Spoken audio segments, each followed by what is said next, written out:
Povo de Deus, no Evangelho de ontem, Jesus pergunta a seus discípulos quem ele é.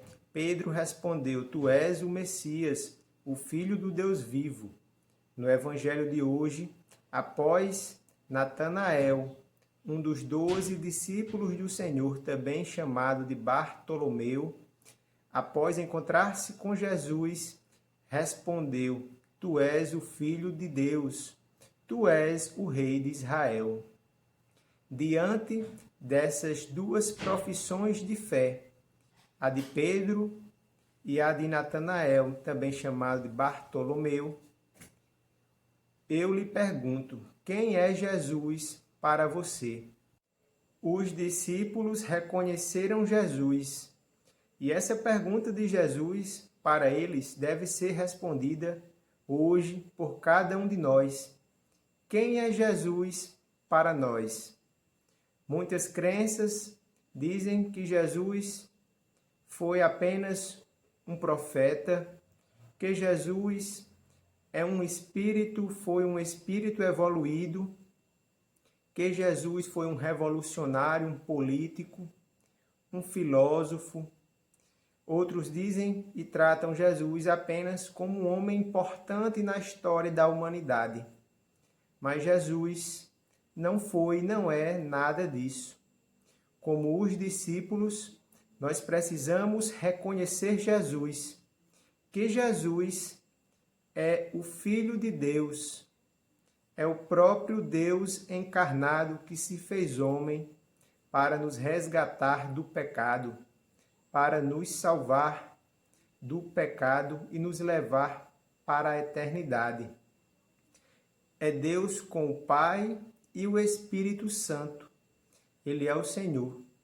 Nós precisamos reconhecer a divindade de Jesus, que Jesus é o Filho de Deus, é o próprio Deus encarnado. É de extrema importância que reconheçamos Jesus assim como os discípulos, porque sem reconhecê-lo não há como amá-lo e segui-lo, e disso depende a salvação da nossa alma, porque ninguém ama e segue a quem não conhece.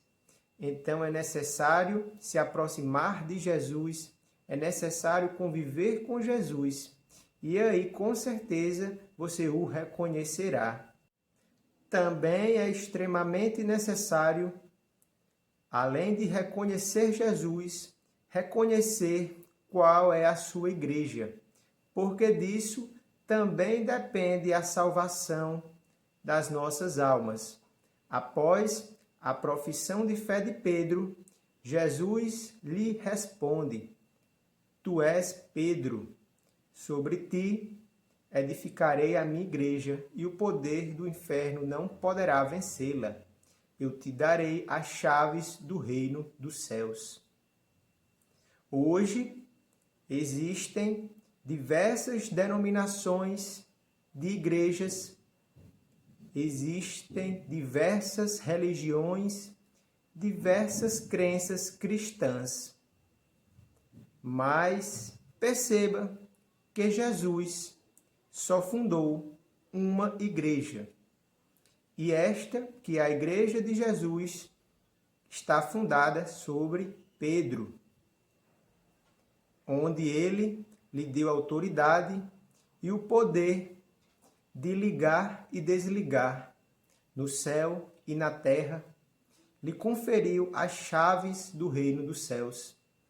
E esta igreja também é necessária que seja reconhecida pelos seus discípulos, porque disso também depende a salvação das nossas almas.